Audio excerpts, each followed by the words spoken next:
vamos a ver ahora al rey Salomón. Vamos a comenzar la grabación.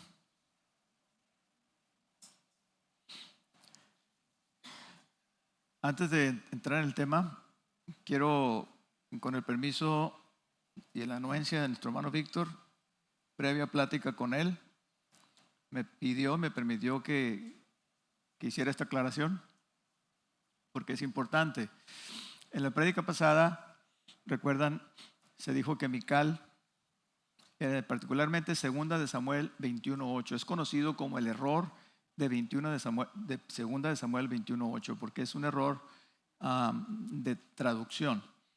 Cuando dice que los hijos de Rispa y los 5 hijos de Mical, hija de Saúl, los cuales ella había tenido con Adriel, hijo de Basilai. No es Mical, es Merab, la otra hija. Sí, la otra hija. Mical fue la esposa de David y Mical no tuvo hijos. Le doy la cita, la cita que respalda, segunda de Samuel 6:23. Dice, y Mical, hija de Saúl, nunca tuvo hijos hasta el día de su muerte. Y primera de Samuel 18:19 dice, y llegado el tiempo en que Merab, hija de Saúl, se había de dar a David, fue dada por mujer a Adriel Mejolatita. Entonces, estas dos citas respaldan y en resumen dice que el error de segunda de Samuel no es un problema doctrinal ni afecta al mensaje general de la Biblia, sino que es un error de copista que ha sido reconocido y corregido en varias traducciones y comentarios. Allá en el texto hebreo masotérico, por allá sucedió esta situación. Lo digo esto en la grabación para que los que escucharon y están escuchando, Jorge, ¿sí se está grabando? Escuchen esta aclaración, es importante. También quiero mandar un saludo o saludos a todos los que salieron. Yo no sé quiénes están fuera, pero todos los que están allá y que están oyendo el mensaje, les mandamos saludos. Saludamos a la hermana Judith, a Rogelio, que ya no voy a tener con quién pelearme, pero pues a ver a quién agarro aquí. A Jorge, aquí lo tengo más cerquita. Bien, ahora sí, dicho esto, entonces comenzamos con el tema.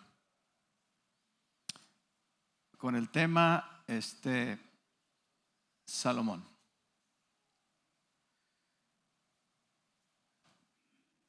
Primera de Crónicas 29:23 dice lo siguiente: y se sentó Salomón por rey en el trono de Jehová, en lugar de David su padre, y fue prosperado y le obedeció a todo Israel.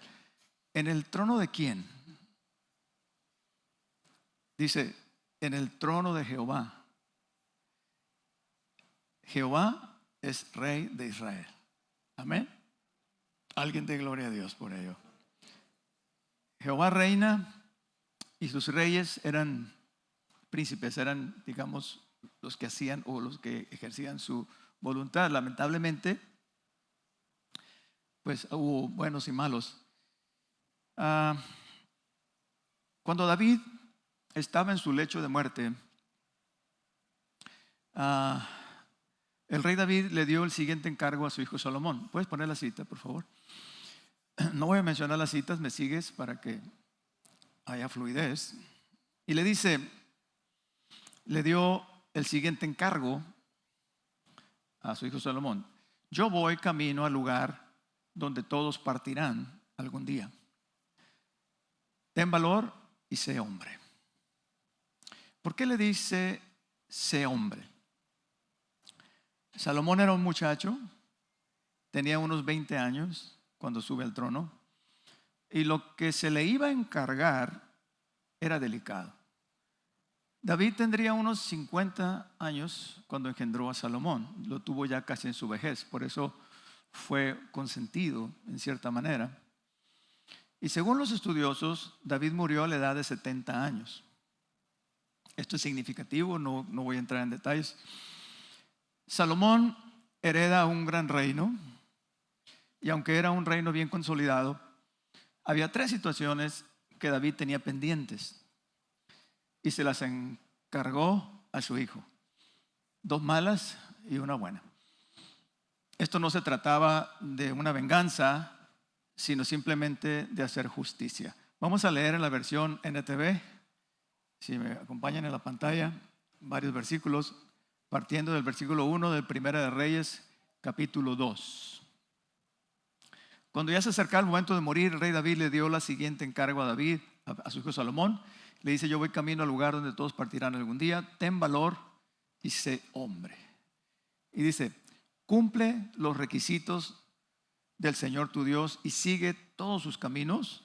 Obedece los decretos, los mandatos, las ordenanzas y las leyes que están escritas en la ley de Moisés, para que tengas éxito en todo lo que hagas y donde quiera que vayas. Esto es el consejo de un hombre viejo a punto de morir a su hijo que va a heredar el trono. Además, versículo 5: tú ya sabes lo que me hizo Joab, hijo de Sarvia, cuando mató a mis 2 comandantes del ejército, Abner y Amasa.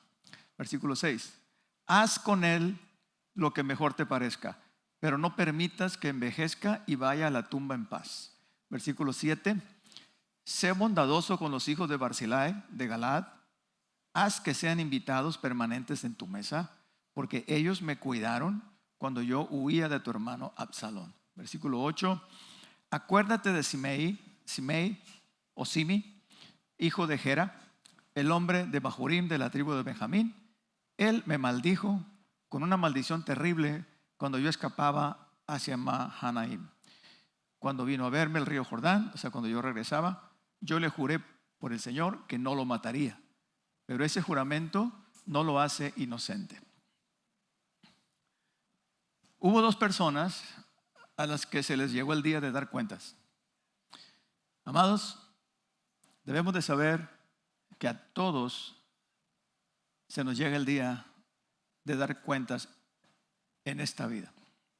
Todo lo que el hombre sembrare, eso también segará. No en el cielo, no en la vida eterna, pero en esta vida. Tengamos mucho cuidado con lo que sembramos. Tratemos de sembrar bien para que podamos cosechar bien. Estos eran Joab y Simi. Pero antes, les invito a ir un poquito atrás. Salomón no era el primogénito y por lo tanto no le correspondía el reino. Ni tampoco a Adonías, su hermano. Sin embargo, Adonías se autoproclama rey. ¿Quién era Adonías? Era hermano de Absalón, hijo de Maaca. Era el 4º hijo de David. Y como dije, tampoco le correspondía el trono. Pero David ya había dicho que Salomón sería su sucesor. Cuando David se entera de que Adonías se ha proclamado rey, ordena que Salomón se ha llevado en su mula, la mula del rey, la mula real, hasta el estanque de Gihón, donde sería ungido por el sacerdote Sadoc y el profeta Natán. Adonías y todo su séquito tiemblan, pues están condenados a morir. Adonías corre y se toma de los cuernos del altar, una práctica provista por la ley de Moisés para los que cometían asesinato involuntario. Salomón le perdonó, pero le dice: si causas problemas, morirás. Al morir David, Adonías pide que se le dé a Abisac sunamita por esposa. Abisac fue la muchacha que trajeron a David para que le sirviera en su vejez. David nunca la tocó. Dicen que Abisac era extremadamente bella, tanto que Adonías la quiso para él. Aparentemente era una buena petición, pero al parecer llevaba una doble intención, porque según el hombre que tuviera una concubina del rey es como si él fuera el rey. Esto fue lo que hizo Absalón, ¿recuerdan? Cuando se hizo de las concubinas de David en el terrado, públicamente diciendo: yo soy el rey. Adonías con esto firmó su sentencia de muerte. Estoy resumiendo. Usted puede leerlo ahí en la Biblia. Esto lo hizo a través de Betsabé, la madre de Absalón, ¿verdad? Pero Salomón no se tragó el anzuelo y dijo: Adonías ha firmado su sentencia. Ahora bien, establecido el trono, Salomón lleva a cabo las órdenes de su padre. Tú sabes lo que me ha hecho Joab. Joab era cosa seria, hermanos. El cobarde asesinato de dos hombres, grandes hombres, capitanes. Uno fue el general de las Fuerzas Armadas con Saúl, Abner, un generalazo. El otro fue Amasa, otro general tremendo, a sangre fría. Los asesinó con engaños y en la quinta costilla de manera cobarde. Eso no quedaría impune. Joab, de la misma manera que Adonías, buscó refugio en los cuernos del altar, pero a este no se le perdonó. Benaías, hijo de Joiada, ahora general del ejército de Salomón, fue y lo mató. El otro caso era Simei, uno que se atrevió a maldecir al rey cuando iba huyendo de Jerusalén para no pelear con Absalón, que se estaba proclamando rey. Prefirió huir con toda su familia. Y Simei era un benjaminita de la tribu de Saúl y empezó a maldecirlo. Segunda de Samuel 16:13. Mientras David y los suyos iban por el camino, Simei iba por el lado del monte, fíjense, de lejos. Iba delante de él andando y maldiciendo y arrojando piedras delante de él y esparciendo polvo. Versículo 7, un poquito atrás. Y decía Simei maldiciéndole: fuera, fuera, hombre sanguinario y perverso. Jehová te ha dado el pago de toda la sangre de la casa de Saúl, en lugar del cual tú has reinado. Y Jehová ha entregado el reino en manos de tu hijo Absalón. Y hete aquí, sorprendido en tu maldad, porque eres hombre sanguinario. Y vociferaba. Amados hermanos, a veces no podemos evitar que la gente se forme un mal concepto de nosotros.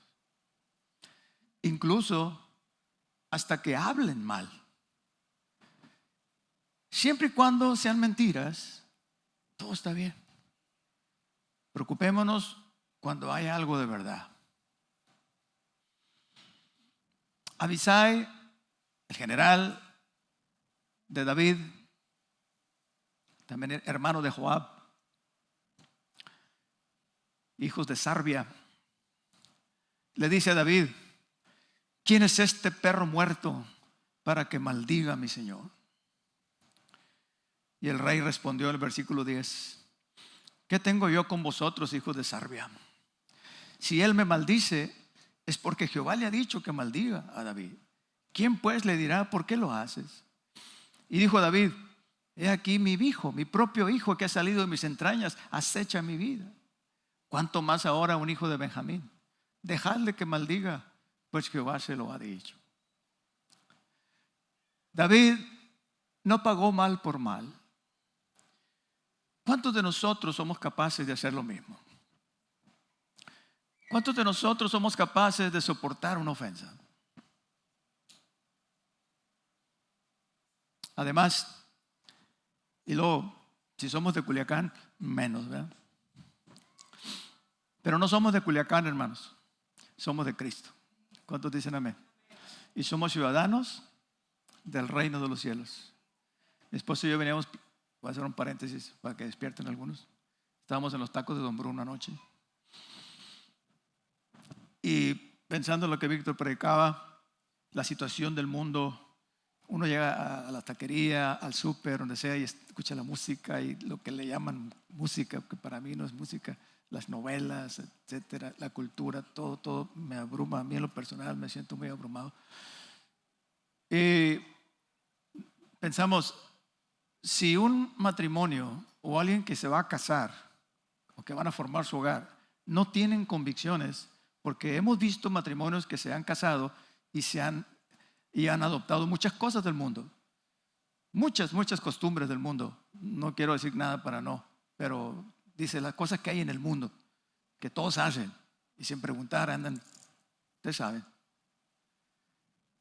Y si ellos no tienen convicciones, sus hijos de ellos menos las van a tener. Si tú eres un buen cristiano, no esperes que tus hijos le sirvan a Dios. Esto es una regla, esto es algo que un 99% de los casos se cumple. Por eso es importante que los que se van a casar, ¿verdad?, y quieran formar un hogar cristiano, ¿sí?, sean buenos cristianos. Nifa, no se me estés durmiendo. Te veo que estás batallando. Tu mamá está bien atenta, mira.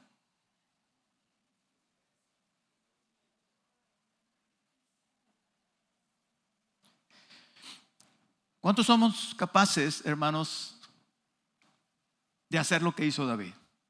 Si alguien te está maldiciendo, si no podemos soportar un pitido de carro, iremos a soportar una ofensa, una maldición, que alguien te eche algo, que te diga algo. Este es el hombre conforme al corazón de Dios. Así quiere Dios que seamos nosotros también. Sin embargo, todos sabemos, hermanos, que lo que decía Simei eran mentiras, ¿sí? Pero David sabía que él no era perfecto y que probablemente Simei tendría algo de razón. Ese era David. Es de sabios dejar lugar a la duda cuando se habla de nosotros.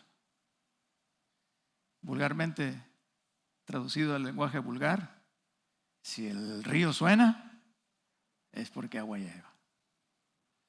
En lugar de defendernos y tratar de justificarnos, Dios quiere que seamos humildes para poder trascender. ¿Se acuerdan? Humildad es el arte de aceptar para poder trascender, para poder superar. Pero vean la calaña de Simei. Cuando David regresa, después de que Absalón, pobrecito, pues Joab lo mató, a pesar de que David le dijo, no le hagan nada a mi hijo Absalón. Joab lo agarró cuando Absalón huía en su mula, se quedó trenzado por su cabello de un encino y quedó colgado. ¿Sí? Joab lo atravesó con flechas después de que su criado le dijo, mi señor, el rey no quiere que lo matemos. Cállate. Y ¡fum! Porque Joab tenía coraje con Absalón, porque Absalón le quemó una cosecha. La cosa es que muere Absalón y David regresa a Jerusalén, ¿sí?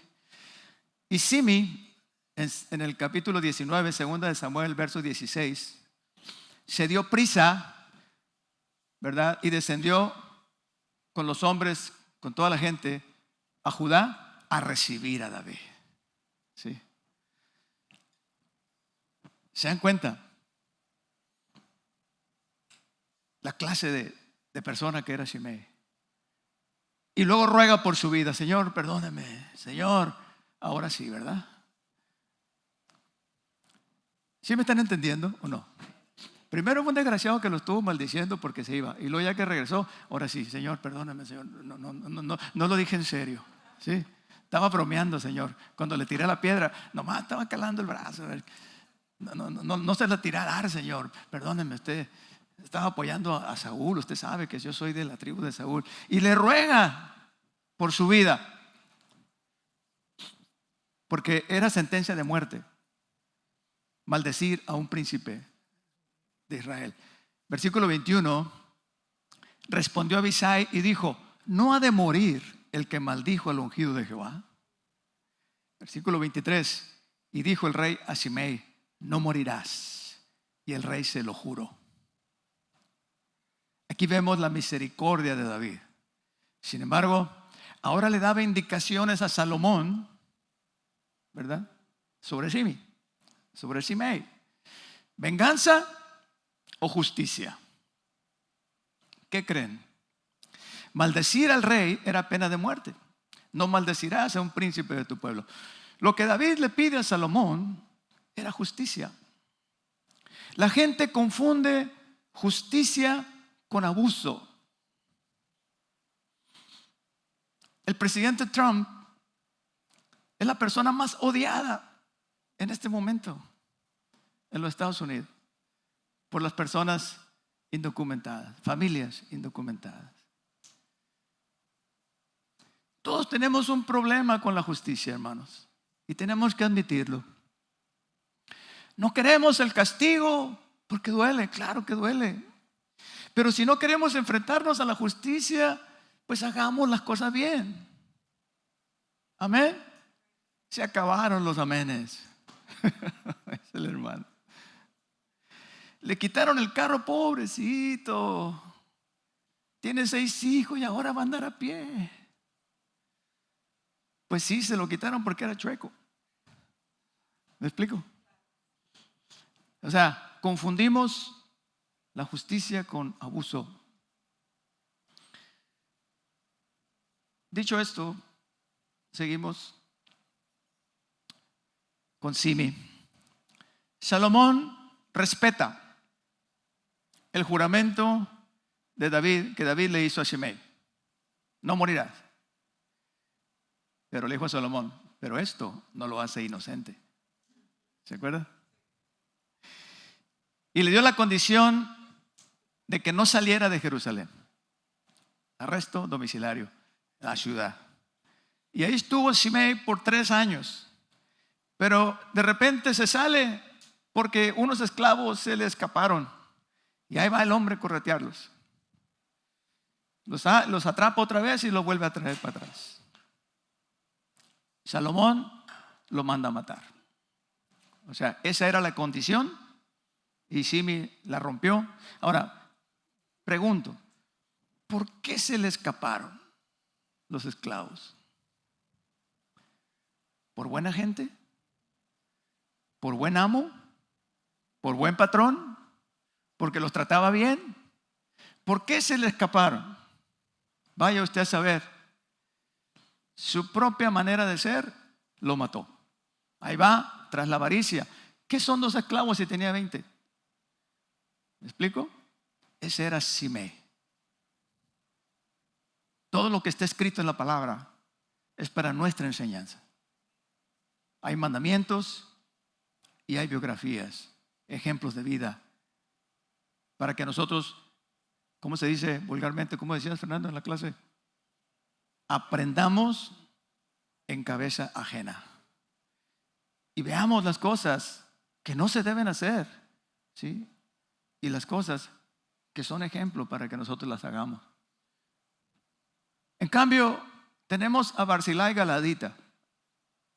Aclaro que hay otro Barzillai, padre de Adriel, esposa de Merab, hija de Saúl, Barzillai Mejolatita. Primera de Reyes, capítulo 2, verso 7. Mas a los hijos de Barzillai Galadita harás misericordia, le dice David, ¿sí? Que sean de los convidados a tu mesa, porque ellos vinieron de esta manera a mí cuando iba huyendo de Absalón, tu hermano. Barzillai Galadita era un hombre muy rico. A diferencia de Nabal, ¿se acuerdan Nabal? Aquel que le negó la ayuda a David. Nabal quiere decir estúpido. Estúpido quiere decir. Y la esposa de Nabal, Abigail, era una mujer muy sabia. Y cuando Nabal le dijo, no, yo no te voy a ayudar. ¿Por qué voy a ayudar a un fugitivo que ni conozco? Abigail corre y le dice, mi señor, perdona, mi esposo es un tonto, o sea, no sabe lo que está haciendo, es un idiot, en inglés, ¿no? Y Abigail le da pan, le da la ayuda y todo eso. Al final el Señor mata a Nabal. Nabal se muere de una enfermedad terrible. Abigail se casa con David. A diferencia de Nabal, Fue esposa de David, no fue concubina. A diferencia de Nabal, Barzillai Galadita ayudó a David y a todos sus hombres cuando andaban huyendo a saltas de mata, ¿se acuerdan? Cuando Saúl lo perseguía. Y les dio pan, les dio comida, les dio todo. Y eso no se le olvidó a David. Y le dice, que sus hijos coman en tu mesa. ¿Y saben qué comían en el palacio del rey? Léalo, segunda de Reyes o Primera de Reyes capítulo 4. Hermanos, 5 vacas todos los días, bueyes, aves, harina, tenían pan, era una cosa, o sea, unos banquetes tremendos. Barzillai Galadita, pues, a diferencia de Nabal, ayudó a David. Notemos aquí que lo que él hizo, bendijo a sus hijos. ¿Sí se dan cuenta? A veces no nos damos cuenta que lo que hacemos los padres es sembrar para nuestros hijos, ya sea para bien, pues también ya sea para mal. Barzillai era un tipazo. Vean el calibre de este hombre. Cuando David ya era rey, o sea, lo ayudó cuando no era rey, cuando era un fugitivo. Ahora que David era rey, lo invita a la corte, a su corte, que fuera un cortesano. Y Barzillai le dice, ¿para qué, mi señor? Ya estoy viejo, ¿he de disfrutar yo de todas esas cosas? Él era rico. Esta respuesta muestra la humildad de Barzillai, que a pesar de ser rico, no aspiraba a más. O sea, que no tenía avaricia. Y de pasada le estaba diciendo a David que lo que él había hecho, lo había hecho desinteresadamente. Ahí que sí, gracias, de nada, mi señor. ¿Sí? Este era Barzillai. Ahora bien, en resumen, lo que hizo David viene siendo lo que Cristo hará al final de los tiempos con cada uno de nosotros. Apocalipsis 22:12. He aquí yo vengo pronto, dígalo conmigo, y mi galardón conmigo para recompensar a cada uno según sea su obra. Al revisar la vida de Salomón, no podemos omitir el inicio de su reinado cuando él pide sabiduría. El Eterno le ofreció lo que quisiera y en lugar de pedir riqueza y poder, pidió sabiduría. Dios le dio lo que pidió y lo que no pidió también. La sabiduría de Salomón era conocida hasta lo más lejano de la tierra. Dice que los reyes de la tierra venían solo para escucharle.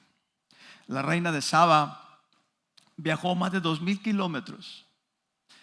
Se cree que Saba está ubicada en Yemen o en Etiopía, por ahí, solo para comprobar lo que se decía de él.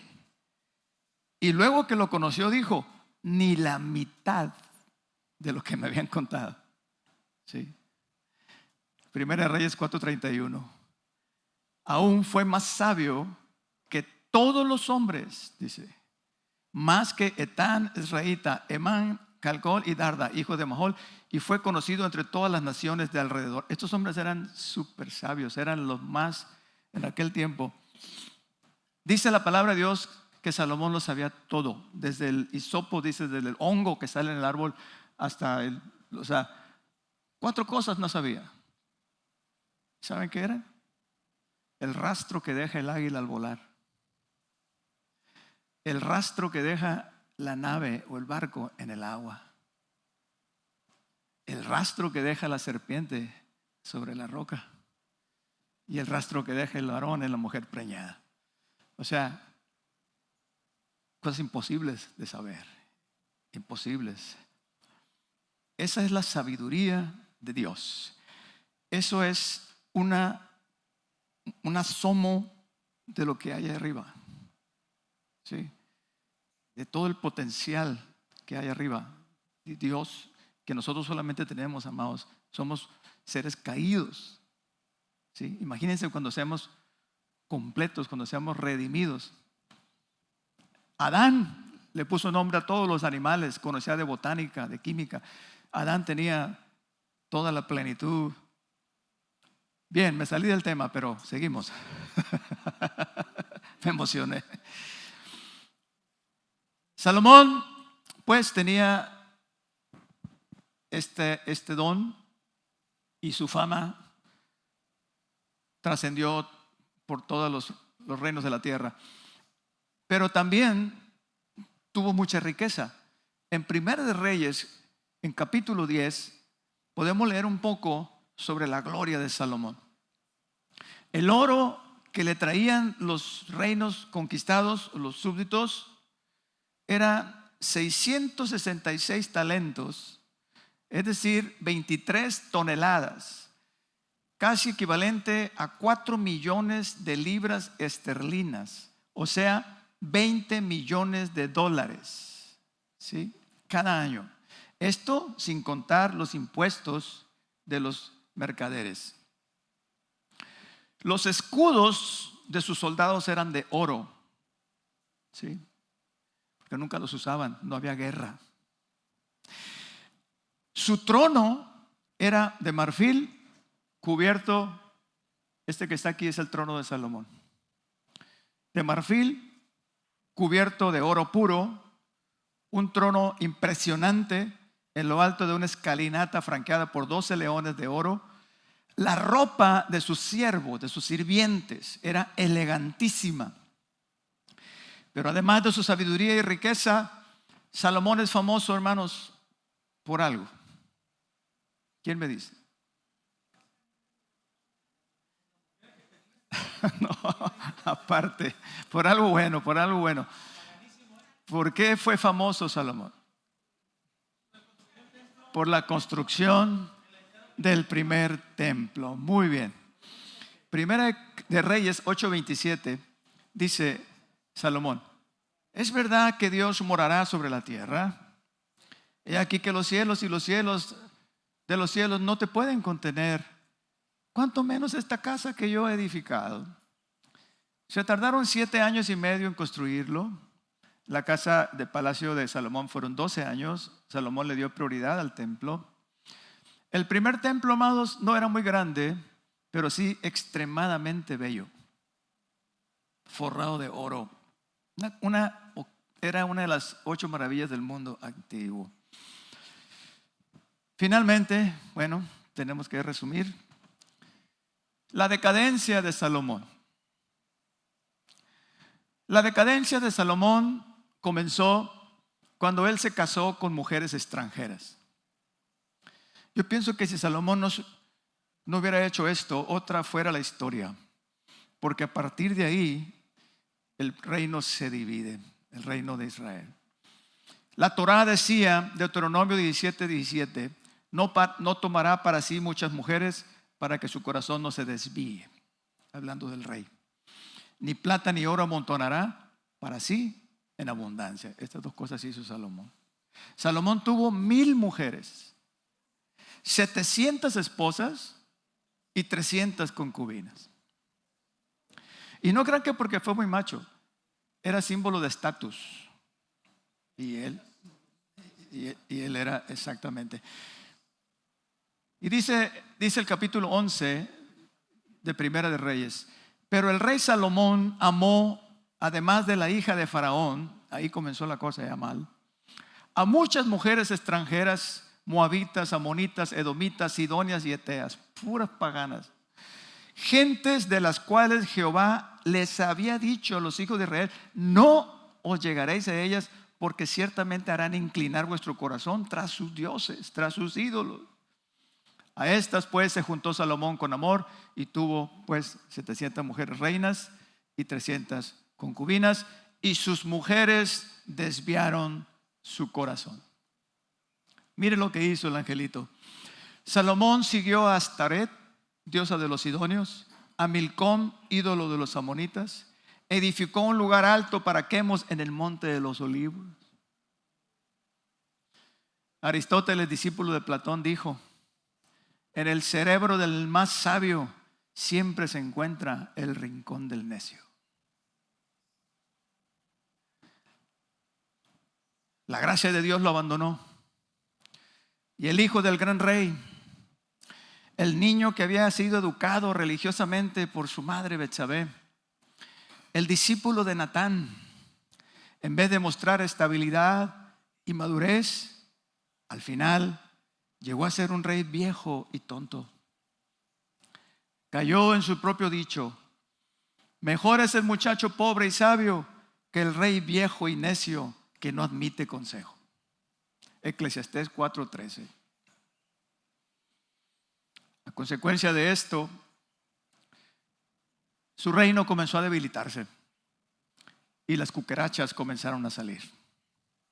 Había un tal Hadad edomita, enemigo de David, que había huido a Egipto cuando tenía 11 años. Cuando supo de la decadencia del reino de Salomón, regresó. Y ya hecho hombre, ¿verdad? Ya estaba grande y comenzó a hacerle la guerra. Otro enemigo sería Jeroboam. Jeroboam era el mayordomo de la construcción. Era como el encargado de obra, el maestro de obra. Jeroboam no era del linaje real. Jeroboam era un trabajador, pero era muy listo. Y él era líder. Vuelve Jeroboam, que a la postre él se quedaría con 10 tribus. Sería el primer... No sería. ¿Quién fue el primer rey de las 10 tribus de Israel?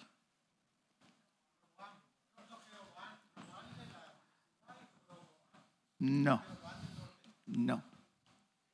El primer rey de las 10 tribus fue Isboset, hijo de Saúl. Segunda de Samuel, capítulo 2, versículos 9 y 10. Yo también pensaba lo mismo, todos pensábamos lo mismo, pero escudriñando la Biblia te das cuenta. Isboset, cuando Saúl muere, Isboset se corona rey y reinó como 1 año o 2 años. Y David reinó también en Judá. Entonces Isboset reinó sobre 10 tribus, ¿sí? Y esas 10 tribus fueron las que se quedaron, las que se quedó Jeroboam.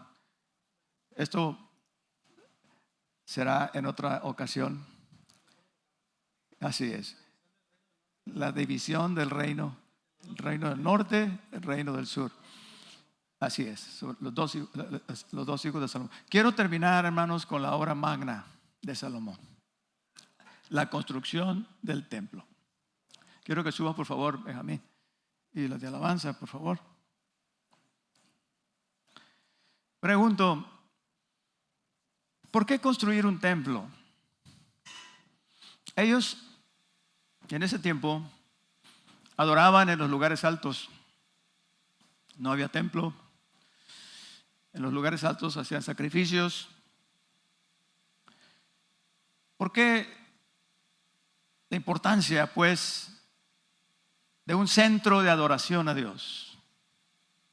Primera de Reyes 9:3 dijo el Señor, nuestro Dios, acerca del templo: yo he santificado esta casa que tú has construido para poner mi nombre en ella para siempre. Y en ella estarán mis ojos y mi corazón todos los días. Aquí hay algo muy importante. Como dije, antes la gente adoraba cada quien, ¿verdad?, por su lado. Con esto, el Señor está unificando la adoración, ¿sí?, y concentrándola en un solo lugar. De ahí en adelante, estuviera donde estuvieran. ¿Se acuerdan que Jesús y María iban cada año a Jerusalén? O sea, desde el tiempo de Salomón hasta Jesús, cada año todo israelita tenía que ir a Jerusalén a adorar, ¿sí? La fiesta de la Pascua, la fiesta de los tabernáculos, etcétera, etcétera. Pero aquí nos está diciendo algo importante. Aunque el Señor, nuestro Dios, omnipotente, omnisciente y omnipresente, está en todo lugar, Dios establece un lugar de reunión. ¿Sí? Nuestro Señor Jesucristo lo hizo también cuando dijo: donde estén 2 o 3 congregados en mi nombre, allí estaré yo en medio. ¿Qué les dice esto, amados hermanos? ¿Qué les dice esto? Esto nos habla de la importancia de la congregación. Con el tiempo, esto se convierte en religiosidad para el pueblo de Israel. Hacían las cosas por rutina, ¿sí? Desgraciadamente, la adoración se convierte en religión. ¿Qué les dice esto también? Que muchos que van a la iglesia, se les acabó al servicio, se les acabó el ser y les quedó el vicio. ¿Sí? La adoración se convierte en religión, en religiosidad. Adoración es adorar, rendir culto a la presencia de Dios. Religión es ir nomás porque tengo que ir, ¿verdad? Pero no hay nada en el corazón. El Señor los reprendió por los profetas muchas veces. De labios me honran, este pueblo está lejos de mí, su corazón está lejos de mí. Esto apuntaba a la iglesia. Fíjense qué bonito. Cuando el Señor Jesucristo vino y habló con la samaritana, ¿qué le dijo? La mujer: oh Señor, nosotros adoramos en este monte, el monte Gerizim. Ustedes dicen que en Jerusalén es el lugar donde se debe de adorar. Mujer, Juan capítulo 4, versículo 21. Mujer, créeme que la hora viene, y ahora es, cuando ni en este monte ni en Jerusalén adoraréis al Padre. Porque dice, la hora viene y ahora es, cuando los verdaderos adoradores adorarán al Padre, ¿cómo? En espíritu y en verdad, porque también el Padre tales adoradores busca que le adoren. Alguien dele gloria a Dios.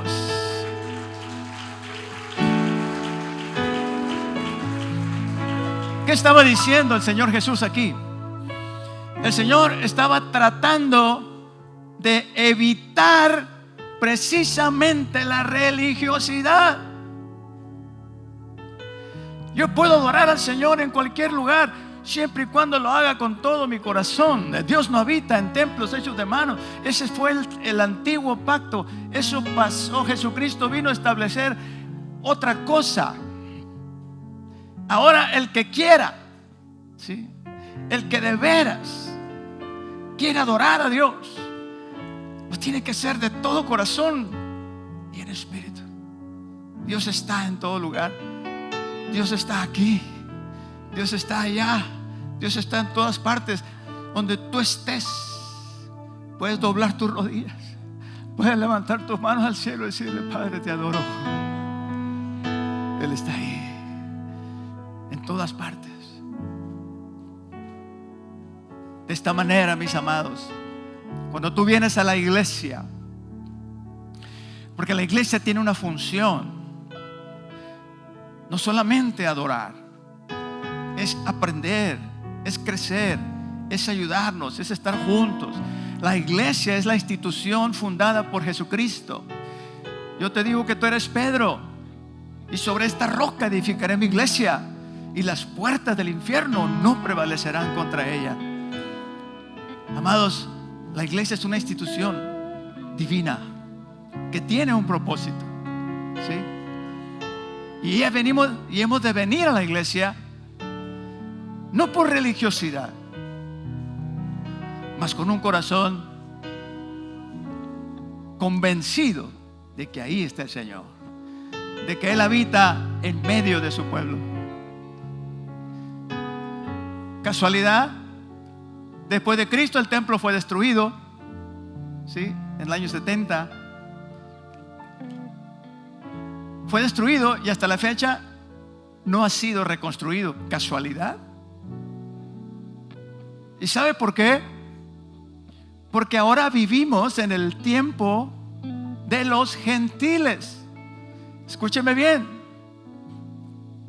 La salvación que antes pertenecía solamente al pueblo de Israel, cuando Jesucristo murió y establece el nuevo pacto, esa salvación se extiende a los gentiles. Luz, dice, para los gentiles. Ahora ya no hay judío ni gentil, no hay esclavo ni libre, no hay varón ni mujer, porque todos somos uno en Cristo Jesús. Gloria a su nombre. Nos alcanzó el Mesías, nos alcanzó su gracia a los que no teníamos, ustedes que no eran pueblo, dijo Pablo, ahora somos pueblo de Dios. Somos injertados en el olivo y miembros de la familia de Dios. Alguien dele gloria otra vez, por favor. Cuando el templo fue inaugurado, al momento culminante fue cuando introdujeron el arca del pacto en el lugar santísimo. Ah, qué tremendo. Dice la Biblia que sucedió algo sobrenatural en ese momento, en esa inauguración. Primera de Reyes 8:10 dice: y cuando los sacerdotes salieron del santuario, es decir, del lugar santísimo, la nube llenó la casa de Jehová. Esta nube es llamada la Shekinah o Shekinah. No está en la Biblia. Es una palabra hebrea que significa habitar o hacer presencia. Y se refiere a una manifestación visible de la gloria de Dios. Y el Señor se manifestaba. Se manifestó en el tabernáculo, se manifestó en el templo. Ahora, mis amados, los tiempos han cambiado. Ahora, en estos tiempos, la gloria de Dios tiene otro nombre: Jesucristo. Hebreos 1:3: el cual, siendo el resplandor de su gloria y la imagen misma de su sustancia, y su presencia llena cada lugar donde estén congregados 2 o 3 en su nombre. Alguien dele gloria. Dios está aquí, tan cierto como el aire que respiro, tan cierto como en la mañana resplandece. Él habita en medio de nosotros. Y no tenemos que cantar algo para sentirlo. Simplemente tengo que ser consciente y adorarlo. Ese es el error del pentecostalismo, con todo respeto lo digo, que a veces se manejan las emociones para que podamos sentir la presencia de Dios, cuando debe ser al revés. La presencia de Dios me debe producir emoción y alabanza y gloria. La adoración, mis amados, o cuando adoramos, cantamos lo que Dios quiere escuchar. Escúcheme bien, no lo que nosotros nos gusta oír. Cuando adoramos, le cantamos a Él, y sea con una guitarrita, o sea con un tecladito, o sea sin nada. Si yo sé que Dios está aquí, yo le adoro con todo mi corazón. Esa es la gran diferencia de adorarlo con el corazón o adorarlo por emoción. ¿Me entiende? Y eso es lo que pretendemos. Eso es lo que estamos enseñando en la congregación. ¿Sí? Que seamos verdaderos adoradores y que adoremos al Señor por convicción, ¿sí? En espíritu y en verdad, y no por una emoción pasajera, porque cuando yo adoro con una emoción pasajera, mañana se me pasa. Pero cuando yo lo adoro con el corazón, entonces yo me lleno de Él y lo puedo adorar aquí y lo puedo seguir adorando allá y donde quiera que esté, porque Él está en todas partes. Dios les bendiga, mis amados.